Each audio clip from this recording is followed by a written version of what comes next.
Je viens de rencontrer Francis Ngannou. On a passé pratiquement plus d'une heure ensemble dans une masterclass qu'il donnait. Et franchement, les choses ne se sont pas du tout passées comme prévu. En réalité, je suis même très déçu. Je vous explique pourquoi dans cette vidéo. C'est parti.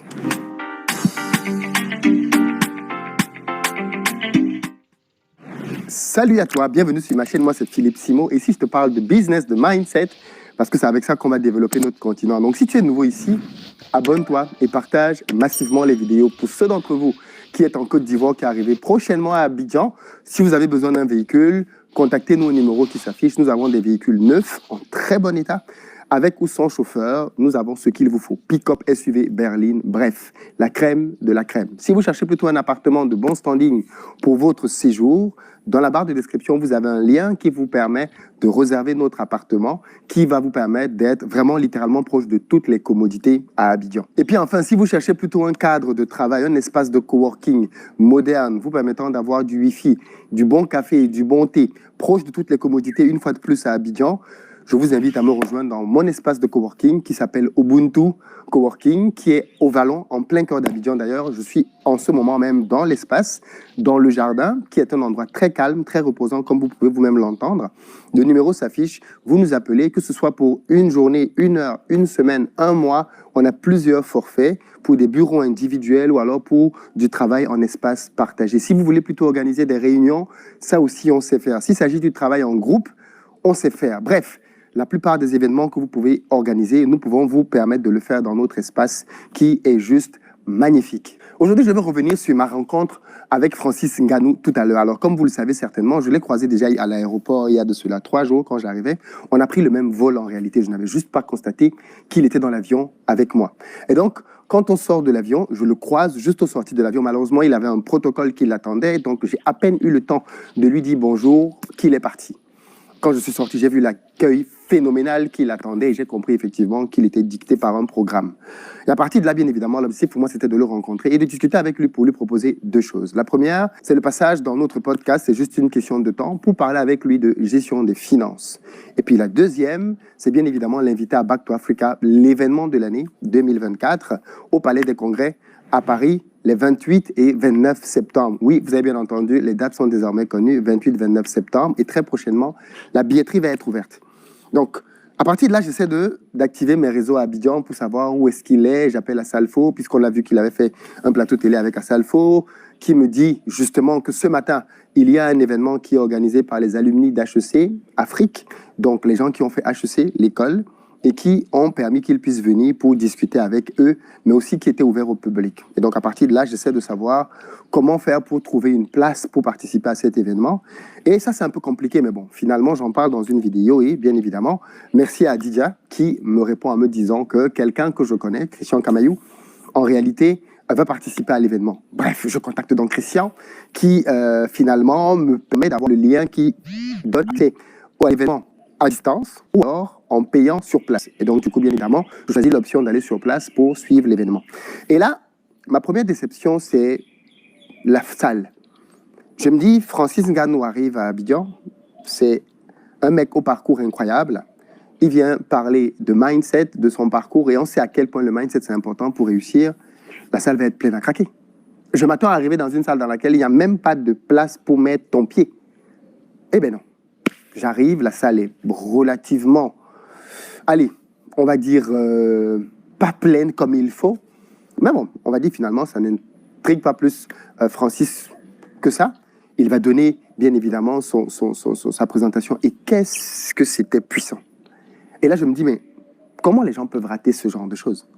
Je paierais 10 fois le prix de la salle. C'était 15 000 francs, donc 22 € pour accéder à la salle. Mais franchement, je paierais 10 fois, 20 fois pour entendre ce que j'ai entendu de lui aujourd'hui. C'était tellement puissant, tellement saisissant. Avec ses mots à lui, il a abordé tous les sujets sans aucun complexe. Il a parlé de son parcours, des éléments clés qui lui ont permis de réussir. Et croyez-moi, vous apprenez des choses que vous ne soupçonniez même pas. Et ça, malheureusement, il n'y a que les quelques personnes qui étaient dans la salle qui en ont bénéficié. À la fin, il a eu une standing ovation, tellement tout le monde était rassasié. Des enfants aux adultes, parce qu'il y a des parents qui sont venus avec leurs enfants, qui ont posé des questions à Francis. Et bien évidemment, il s'est fait un plaisir d'y répondre. Il y avait aussi une délégation de Camerounais dans la salle, comme d'habitude, qui était là pour poser des questions et participer à cet événement-là. Et en parallèle, moi, ce qui m'a vraiment déçu, c'était le fait qu'il n'y ait pas une foule monstre. Alors, peut-être que c'était la politique de HEC de ne pas remplir la salle vraiment au maximum. Mais bon, je me dis, ce n'est pas tous les jours qu'on a l'opportunité d'écouter Francis Ngannou. Et peut-être que les gens ne s'en rendent pas compte. Mais ce n'est pas tous les jours qu'il parle comme ça. Et d'ailleurs, pour revenir à ce que je reprochais hier à l'organisation qu'il a pu avoir au Cameroun, à aucun moment, je n'ai le souvenir que Francis Ngannou ait parlé au public camerounais, comme c'était le cas aujourd'hui, avec des questions-réponses où on pouvait lui poser des questions et avoir des réponses. Je n'ai jamais vu ce genre d'événement organisé au Cameroun, Francis Ngannou. Hier, j'ai fait une vidéo dans laquelle j'expliquais que j'étais agréablement surpris de l'accueil que la Côte d'Ivoire avait réservé à Francis Ngannou, qui était franchement à la hauteur du champion qu'il est. Et en parallèle de ça, qu'est-ce que j'ai entendu ? J'ai entendu des Camerounais venir dans les réseaux me dire... Et au lieu de constater simplement qu'on n'a peut-être pas été bon cette fois-ci, j'ai entendu des Camerounais venir dans les commentaires me dire oui, mais non, c'est du n'importe quoi. Quand Francis Ngannou avait été champion de MMA, le pays l'avait accueilli, on l'avait célébré, il avait fait le tour de tout le pays. C'est un argument fallacieux. C'est un argument qui manque de consistance. C'est un argument qui n'est pas au niveau de la discussion. Excusez-moi, mais... Et je vais faire une vidéo peut-être dessus pour bien expliquer. Mais si Ngannou gagne 10 titres, on doit le célébrer 10 fois. Vous avez bien entendu? S'il gagne 10 fois, on doit le célébrer 10 fois. C'est inadmissible qu'on vienne nous sortir ici une célébration de 2022 ou de 2021 en disant oui, il y a 2 ans, quand il avait été champion, on l'avait célébré. Et alors, ça me rappelle les gens qui disent, quand leur femme leur dit, mais chérie, tu ne me dis jamais je t'aime. Il lui répond, mais je t'avais dit je t'aime quand on s'est marié, non? Pour lui, comme il t'a dit je t'aime il y a 2 ans, 5 ans, 10 ans, c'est bon, chaque fois que tu veux entendre je t'aime, souviens-toi de ce jour-là. C'est absurde. Tu dois lui dire je t'aime tous les jours, tant que tu l'aimes. Et le paradoxe avec ce qui se passe justement dans la mentalité des Africains, dans beaucoup en tout cas, c'est cette mentalité-là, de dire oui, mais bon, on a fait ça une fois, non? Non. Francis Ngannou, c'est un champion planétaire. Chaque fois qu'il ramène une victoire, parce qu'il faut le dire, le combat contre Tyson Fury, ça a été un vol. La victoire lui a été volée. Il méritait d'être champion. Il l'a encore rappelé ce matin pendant son intervention. Tous les grands spécialistes ont revu le match et ont dit que Francis avait gagné. Tous. Donc, franchement, il méritait donc une célébration et un accueil digne de ce nom. Attention, je ne suis pas en train de dire que la population camerounaise ne l'aurait pas célébré. Le problème, c'est que quand Francis est arrivé, les gens ne savaient pas qu'il arrivait.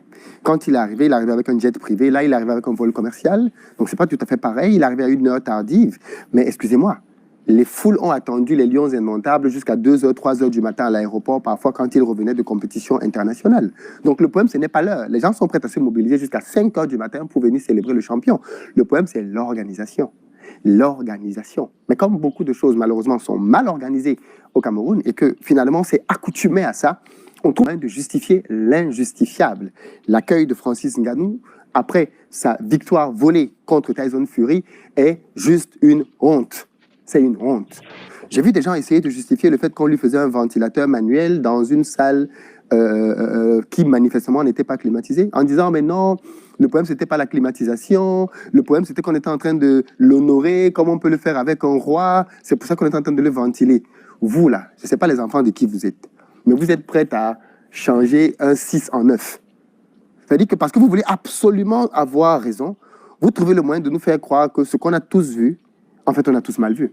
Vous trouvez le moyen de nous dire que, en fait, non, Francis, qu'est-ce qu'on raconte? Il était en train d'être honoré. On l'honorait avec le... On a honoré qui d'autre comme ça? On a honoré le président, le ministre, on a honoré qui d'autre comme ça dans l'histoire du monde? En faisant vos choses avec les brindilles de raffia, de la pauvre dame. Vous avez vu ça où? Mais comme d'habitude, il y a aussi quelques personnes qui viennent dire « Oui, mais non, toi tu critiques le Cameroun, toi tu critiques ton pays, c'est parce que tu es en Côte d'Ivoire. » Excusez-moi les amis, moi je n'ai pas l'habitude d'entrer en débat avec les gens qui laissent leur cervelle au quartier. Tu vois, donc si vous ne voulez pas réfléchir pour apporter de vrais arguments pour discuter, je ne sais pas quel est le concours que vous avez passé qui vous laisse penser que vous aimez plus le Cameroun que quelqu'un d'autre. Je ne sais pas quelles sont vos réalisations. Je ne sais pas ce qui vous légitime à penser que vous êtes l'arbitre pour dire aux gens que toi tu aimes et toi tu n'aimes pas le Cameroun. En tous les cas, je n'entre pas dans les cacas. Je vous laisse là-dedans. Donc vous qui avez donc les trophées des plus grands amoureux et des plus grands supporters fervents du Cameroun, j'espère que vos réalisations sont à la hauteur. Parce que si elles se limitent à quelques commentaires puérils sur Facebook, vous n'avez pas le niveau. Donc je ne vais pas discuter avec vous de ça. Pour le reste, Francis Ngannou a donné une masterclass énormissime. Et à la fin, je l'ai rencontré, bien évidemment, pour lui dire que je veux qu'il vienne à Back to Africa cette année. Et bien évidemment, on n'a pas pu en parler parce que là, il était en train de courir vers une autre destination et on a pris rendez-vous. J'ai désormais un contact, un point d'entrée pour pouvoir discuter de Back to Africa. Et j'espère bien évidemment qu'on pourra réellement discuter de Back to Africa, qu'on pourra réellement planifier quelque chose, qu'il pourra être avec nous l'année prochaine et qu'on va avoir un événement digne de Francis. Parce que bien évidemment, ce qui va se passer l'année prochaine, ce sera du venez voir, allez dire. Les amis, Back to Africa, c'est l'événement de la diaspora pour ceux qui veulent rentrer en Afrique, faire des choses qui comptent. Donc si c'est quelque chose qui vous parle, prenez vos places. Pour le reste, à très bientôt.